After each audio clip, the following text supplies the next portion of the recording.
Venezuela has been suffering a humanitarian crisis for years. The situation is so dire that an estimated 3 million Venezuelans have fled their homeland.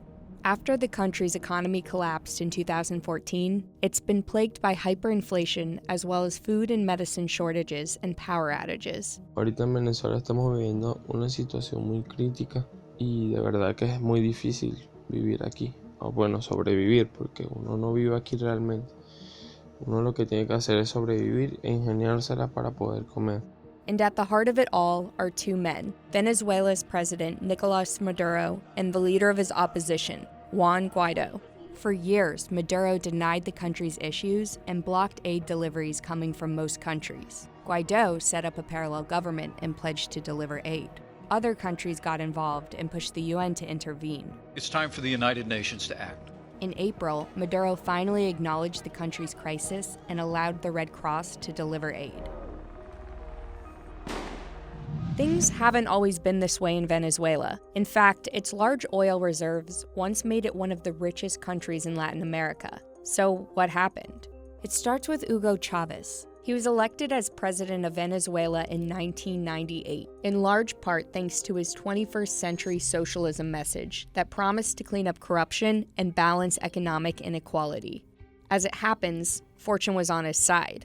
So Hugo Chavez came to power in Venezuela in 1999, and that coincided with a really big spike in oil prices in 2000. So effectively what happened is that overnight, Venezuela managed to have pretty much double the oil revenues that it had previously, which allowed Chavez to fund a lot of the spending that he'd pledged in his election campaign.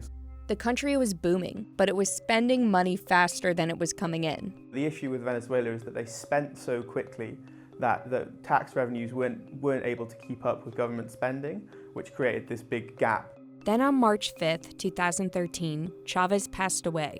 It was his fourth term in office.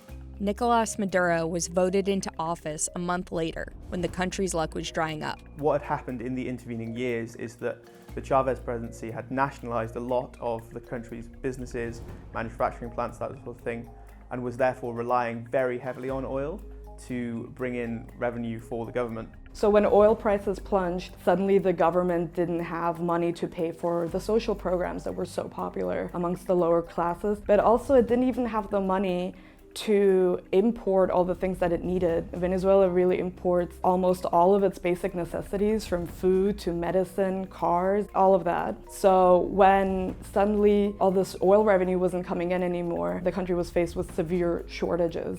Aquí los supermercados están totalmente vacíos.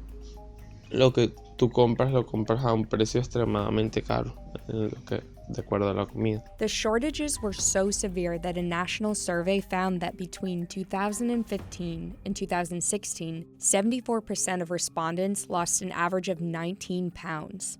At the same time, Maduro's opposition was swiftly gaining strength. In 2015, they gained a 2/3 majority in the National Assembly, threatening Maduro's position as president. In response, Maduro stacked the Supreme Court with justices on his side. Then in 2017, Maduro created the National Constituent Assembly that would rewrite the Constitution and effectively bypass the opposition-controlled National Assembly. And to make things worse, hyperinflation set in. It's basically like inflation on steroids. Prices increase more and at a faster rate. For example, in August of 2018, a roll of toilet paper in Caracas cost 2.6 million bolivars, the equivalent of 40 American cents. The bolivar is so devalued that Venezuelans need large sums of cash to buy small amounts of items. And so basically that's the issue, is that Venezuelans can't afford the goods and services they need to live basic, normal, happy lives. In January of 2019, tensions grew even more when the opposition leader Juan Guaidó claimed the presidency, citing emergency powers in the Constitution. The U.S. quickly backed Guaidó, and Maduro responded by ordering all U.S. diplomats out of the country. About 50 countries, including the US, the UK, a lot of Latin American countries, have recognized Juan Guaidó as the legitimate leader of Venezuela, which is significant in the sense that it shows that he has international support, that his government is considered legitimate by a lot of people. But there's another problem. Maduro still controls the military. And beyond the military strength, its officers hold influential positions in the government. In February, Maduro blocked aid coming from the Colombian border. Later in the month, he closed the southeastern border, again blocking aid from entering the country, because the government thought admitting aid would basically mean admitting defeat. The government has also said that if they were to accept US aid or from any other imperialist country, they would be acknowledging that Guaido's government is legitimate. There was backlash against Maduro's leadership. Hugo Carvajal, Venezuela's former intelligence chief, called out Maduro, making accusations that his inner circle is corrupt. All the high-ranking officers, which Guaido actually needs on his side, feel very comfortable in this position of power that they've had. Of course, under Maduro, they have a lot of power, but they've also been implicated in a lot of problematic things such as corruption, and are just afraid that if they go to the other side, they might be reprimanded for that. In a New York Times op-ed, Guaido said he has been secretly meeting with members of the armed forces and has offered amnesty to defectors who have not committed crimes against humanity. Right now, he is trying to oust Maduro, and they've been in this political tug of war for the past few months, where he has been meeting with international leaders, where he has been appointing opposition ambassadors around the world, and has been calling for mass protests.